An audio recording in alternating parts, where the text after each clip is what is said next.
Thank you for joining me at Creating a Masterpiece. Today I would like to share a little bit about myself and my art experience.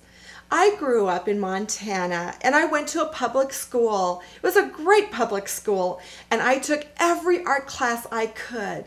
I realized from a very young age that I was an artist. My pastor took me aside when I was in grade 3 and he said, "Sharon, I would like you to paint for me what you see in Numbers 11 where the quails came."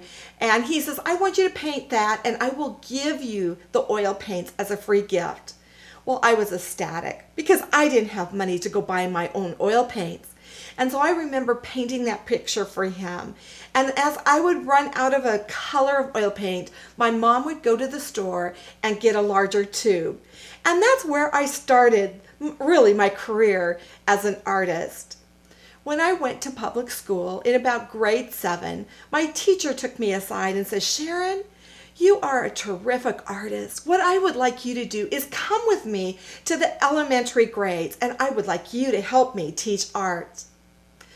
That was an exciting time, and that's when I fell in love with teaching. And I knew and I prayed and hoped that I could be a teacher someday. Throughout my life, what I have determined to do is to learn every possible art media possible.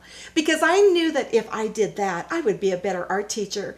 Because I knew that some of the students would love oil painting, would love watercolor, some of them would love sculpting, some would love pottery, and on the list goes. And so that has been my biggest endeavor to do, is to learn all the art media and then to teach it.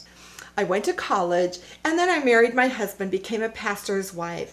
And during this time in my mind I was thinking, well, I would really like to do more art teaching, but I'm so busy being a pastor's wife. And yet the Lord opened that door. When I had my daughters, I have 2 daughters, I began to homeschool them.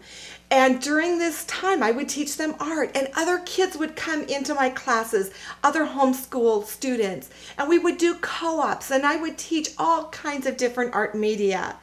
That was the beginning of my art classes. Today, I teach over 180 students weekly out of my home studio, and there has been no greater thrill than that for me. Thank you for joining me this week at Creating a Masterpiece.